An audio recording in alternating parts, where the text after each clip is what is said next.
Let us discuss about the division of line segments. But before that, let us first discuss about a theorem about triangle similarity.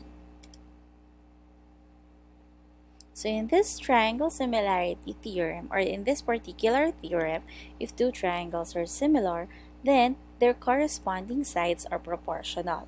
So if triangle ABC is similar to triangle DEF, then the ratio of AB is to DE is equal to the ratio of BC is to EF is equal to the ratio of AC is to DF.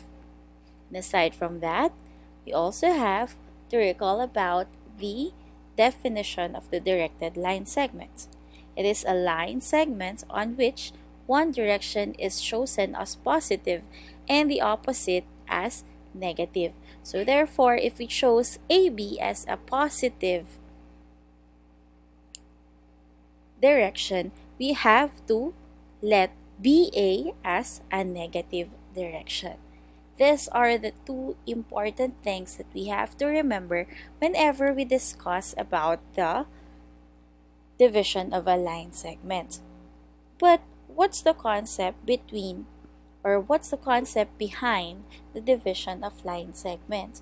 So let us say that you have a segment that has an endpoints P1 and P2, and you want to divide that particular segment into a certain part in which P1P is M and P2 is N.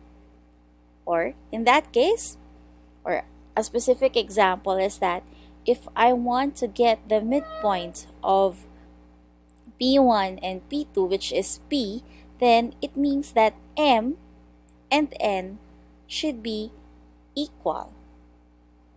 So M and N sometimes may serve as a ratio, or maybe a condition in terms of the distance between P1P and which is M, and a condition in the distance between P and P2.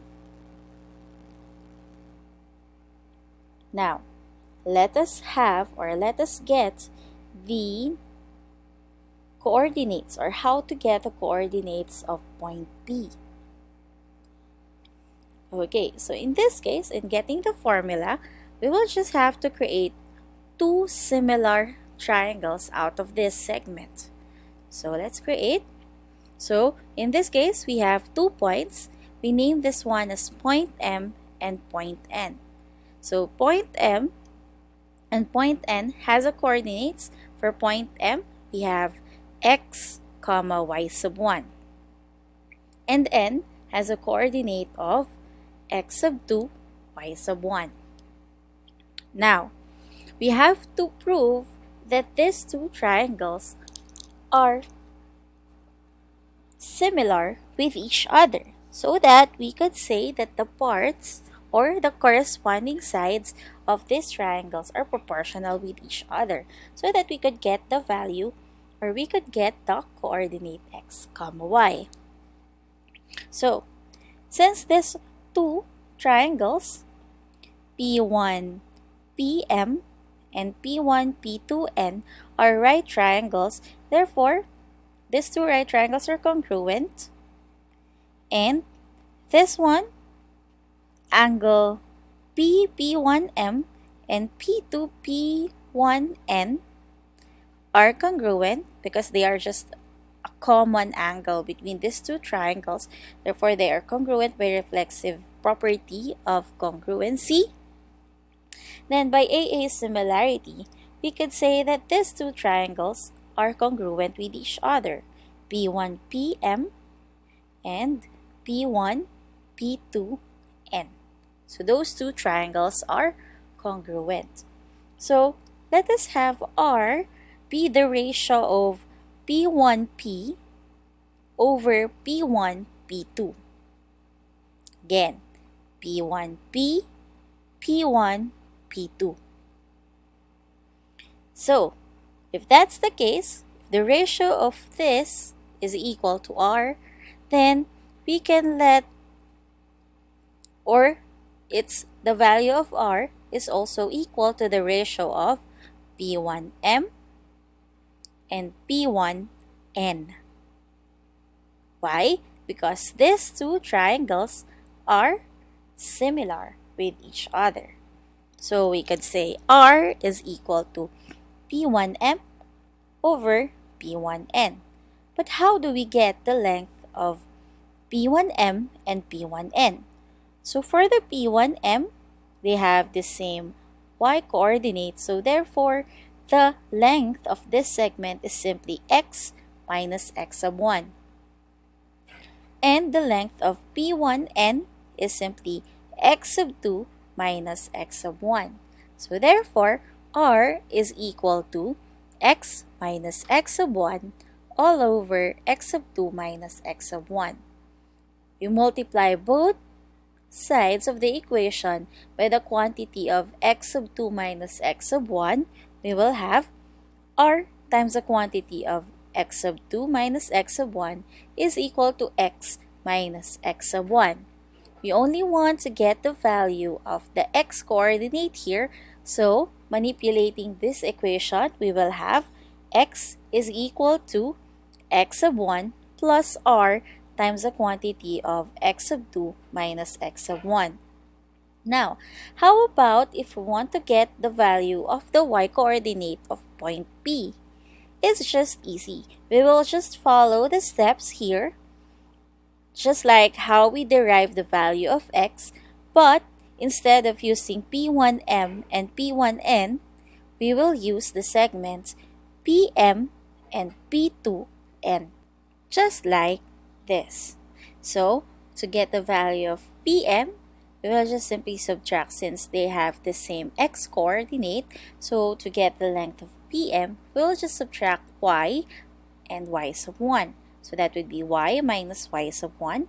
For P2N, they have the same x coordinate also. So, to get the length of P2N, we will just simply subtract y sub 2 and y sub 1. So, that becomes y sub 2 minus y sub 1.